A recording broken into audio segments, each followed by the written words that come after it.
Hello, আসসালামু আলাইকুম viewers. আশা করি সকলে ভালো আছেন। আমরা 1 মাস 2 দিন আগে আলুগুলা রোপণ করেছিলাম। এটা হচ্ছে আমাদের আলুর জমি।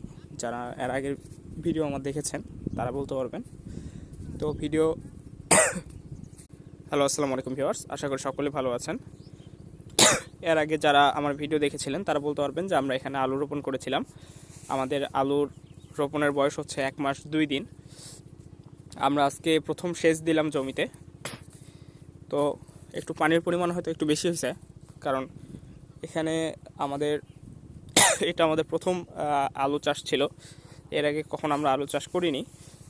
আর আমাদের যেখান থেকে পানি নেওয়া হচ্ছে স্পিডটা অনেক বেশি থাকার কারণে আমরা পানির গতিটা নিয়ন্ত্রণ করতে পারি নাই।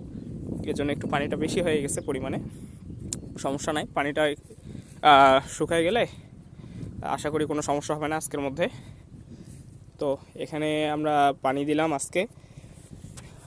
ফলন গাছগুলা মোটামুটি হয়েছে। এখনও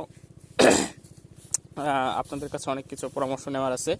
অনেকে বলবেন কোথাও যদি ভুলভ্রান্তি থাকে। আমাদের এই যে জমি অবস্থা এখন পানির স্পিড বেশি থাকার কারণে কিছু কিছু জায়গাতে ভেঙে গেছে।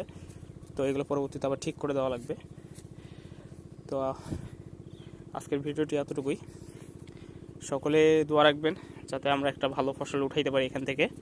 যা দেশের যে বাজারের অবস্থা, এটা ছাড়া আমাদের কাছে আর বিকল্প কোনো পথ ছিল না। মানে মনে হচ্ছিল যে আলুটা চাষ করা প্রয়োজন, বা এর আগে কখনো করাও হয়নি। এজন্য প্রথমবার একটু পরীক্ষামূলকভাবে 14 শতক জায়গাতে করা হয়েছে। দেখি কেমন ফলন পাওয়া যায়। আর এটা আমাদের পাশের জমি, এটাতে ভুট্টা লাগানো হয়েছে। আবার ওই সামনে ওইটা হচ্ছে আমার বরাবর জমি, ওইটাতে সরিষা লাগানো হয়েছে। আবার নিচেরগুলোতে ভুট্টা লাগানো হচ্ছে।